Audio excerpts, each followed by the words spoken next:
लोगोफोर नोंथांमोननि थाखाय जोबोद गाहाम खौरां बे जाहैबाय नोंथांमोननि थाखाय बेयाव नेचार पाब्लिकेशना लाबोना होफैदों साख्रिनि रादाब बे साख्रिनि रादाबा जाहैबाय नोंथांमोना नुनो मोनदों बाहाय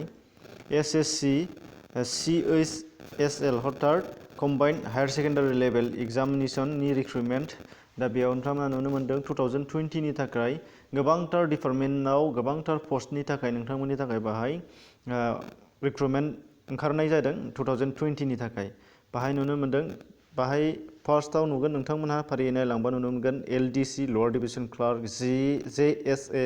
पस्टाल एसिस्टेन्ट सर्टिं एसिस्टेन्ट TEO बेफोरबायदि गोबां नुनो मोनदों दा बाहाय बेयो नेक्स्ट 2020 नि जानुवारियाव बेयो स्टार्ट जाहैगोन लास्टआव नोङो फारियै नायलांबा नुनो मोनगोन staff selection commission will hold a competitive examination for recruitment to the post of following post for various ministers department offices of the government of India दा बेयाव नोंथांमोना नुनो मोनगोन नाम्बार अफ नेम अफ द पोस्टफोराव नोंथांमोना नाय फार्स्टआव नुनो मोनदों लोअर डिभिजन क्लार्क LDA हटार जुनियर एसिस्टेन्ट होननानै बुङो जायखौ बेयो जाहैबाय बेबो दङ बेनिफ्राय नाम्बार 2 दङ पस्टेल एसिस्टेन्ट बेनिफ्राय सर्टिं एसिस्टेन्ट दङ बेनिफ्राय नाम्बार 3 आव दङ डाटा एन्ट्रि अपारेटर ओमफ्राय 4 आव दङ data entry operator grade A दङ दा बेनिफ्राय गाहाय बेसेबां नांगौ मा होनो सीट केपासिटिखौ बाहाय होनाय जायाखै नाथाय नोंथांमोननि थाखाय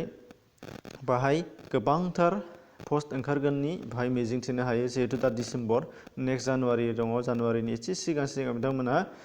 पोस्टखौ मेनसन खालामनोबो हागौ बेसेबां नांगौ दानिया पे स्केलखौ नाय नोंथांमोना lower division clerk junior secretariat एसिस्टेन्टनि थाखाय लेभेल 2 पेमेन्ट मोनगोन बे हिसाबै 19,900 निफ्राय 63,000 प्लाससिम जाहैगोन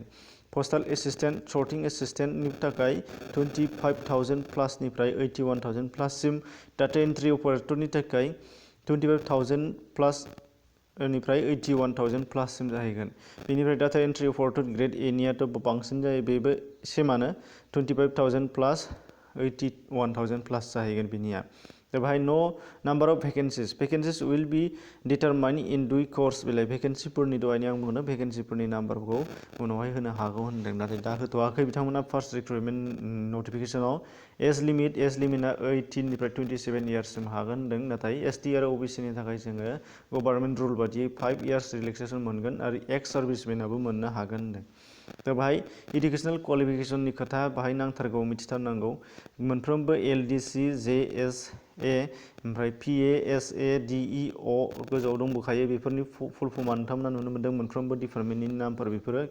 जबनि नामफोर बिसोर मा होनो 12 पास जाथारनांगोन होनदों स्टेन्डार्ड माने बाहाय पार्सेन्ट जेबो खोथा मख'नाय गैया जायखिजाया हायार सेकेन्डारि पास जाबानो जागोन एनि स्ट्रिम आर्ट्स कमार्स ओमफ्राय नङाब्ला साइन्स जायखिजाया स्ट्रिमनि जानांगोन नाथाय हायार सेकेन्डारि पास जानांगोन होनदों बेनिफ्राय नाम्बार 2 आव दङ for data entry operator grade A नि थाखाय in the office of comptroller and auditor general of India CNAG 12 standard pass in science stream with maths and as a subject दानिया data entry operator grade A नि थाखाय science लानाय जाथारनांगोन होनदों साइन्सआव मा जानांगोन higher secondary pass जानांगोन होनदों science stream लानानै हायार सेकेन्डारि पास ओमफ्राय बेबो मेथ्स साबजेक्ट लादेरनाय जाथारनांगोन होनदों दा बे मोनसे क्वालिफिकेसना बेनिफ्राय candidate who have not acquired but will acquire to educational qualification as on 1 January 2020 will also be eligible आदार नट दानिया मा होनदों विल अल्सो बी एलिजिबल मा होनदों दासिमाव जायफोरा हायार सेकेन्डारि पास जायाखै नाथाय 2020 नि जानुवारिसिमाव जायफोरा हायार सेकेन्डारि पास जानानै क्वालिफिकेसना मिलायहैगोन बिथांमोनाबो बेखौ एप्लाइ खालामनो हागोन होननानै बुंदों how to apply application must submit online mode at the official website बाहाय अफिसियेल वेबसाइटआव नोंथांमोनहा एप्लाइ खालामनो नांगोन होनदों नैबाय दङ http://ssc.nic.in बेयो सम सफैबा एप्लाइनि बिथांमोना लिंक हगारगोन बेयावबो नोंथांमोनहा डाइरेक्ट खालामनो हानाय जागोन बे जास्ट नोंथांमोननि थाखाय फोसावनायल' बेनिफ्राय माला जाहैगोन नोंथांमोना नाय एग्जामिनेसन स्टेजआ जाबाय कम्पिउटार बेस्ड एग्जामिनेसन जागोन डिसक्रिप्टिभ बेस्ड एग्जामिनेसन जागोन टायार 1 टायार 2 स्किल टेस्ट अर टाइपिं टेस्ट टायार 2 अर्थात फेज मोनथाम जागोन एग्जामा खनथाम जागोन बे खनथाम रिटेन जाग्रोगोन बे रिटेना जाहैबाय नोंथांमोना अनलाइन जागोन बेयो माने माल्टिपल चइस कुइसन्सनि बेनिफ्राय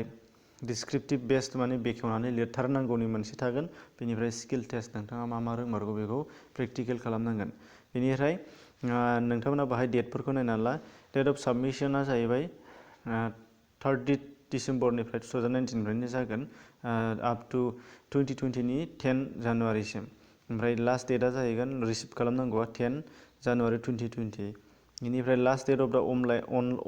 अनलाइन पेमेन्ट खालामनाया पेमेन्ट खालामनांगौ जायोब्ला बाहायबो नुगोन नोंथांमोनहा 12 January 2020। Last date for generation of offline सालान दाननायाबो 12 जानुवारि 2020सिम सोलिहैगोन। दा अब्ला लोगोफोर आरो दंबावोमोन नैबेहाय माखासे सालान दाननांगौनि डेट, बेफोरखौ नोंथांमोनहा नायबानो जाबाय। एग्जाम माला जागोन, माला मागोन, टायार 1आ माला जागोन, टायार 2आ माला जागोन। टायार 1आ हनै मार्चआव जाहैगोन 16 मार्चनिफ्राय 27 मार्चसिम। टायार 2आ उननि खोथा, टायार 2खौ नोंथांमोनहा नायबानो जाबाय। ओमफ्राय एप्लिकेसन फिसआ जाहैबाय आनरिजार्भ आरो अबिसिनि थाखायल' 100, आदार माने जोंनि एसटि फोरनि थाखाय बा गुबुन गुबुनफोरनि थाखाय जोंहा सालान दानाङा, हथात फिस होनाङा, बेयो जोबोद मोजां खोथा। एग्जामिनेसन सेन्टारा जों गाहायाव बासिनानै लानो हागोन। आसामाव मा मा दङ, डिब्रुगड़ दङ, गुवाहाटि दङ, जरहाटबो दङ, ओमफ्राय बाखिया हनै गुबुन जायगानि गोजा। बेखौ नोंथांमोनहा एप्लाइ खालामनायाव नायना लागोन। बेनिफ्राय लास्ट डेटआ 10 जानुवारि। अफिसियेल वेबसाइटनि दङ, अफिसियेल नटिस दङ आरो रेजिस्ट्रेसन लिंक दङ। नोंथांमोना बेयाव गासैखौबो नायना लाब्लानो जाबाय। गासैबो नैबे मोनफ्रोम लिंकनि जानाखि क्लिक हियार बाहाय क्लिक थुनानै नायबानो जाबाय। बे लिंकखौ नोंथांमोननो थाखाय आङो डिसक्रिपसनाव होना दोन। डिसक्रिपसनाव थुखांनानै डाइरेक्टलि नोंथांमोना बेखौ थुनानै नायना लानो हानाय जागोन। अब्ला लोगोफोर आसा खालामो नोंथांमोनहा दिनैनि बे साख्रिनि रादाबखौ मोननानै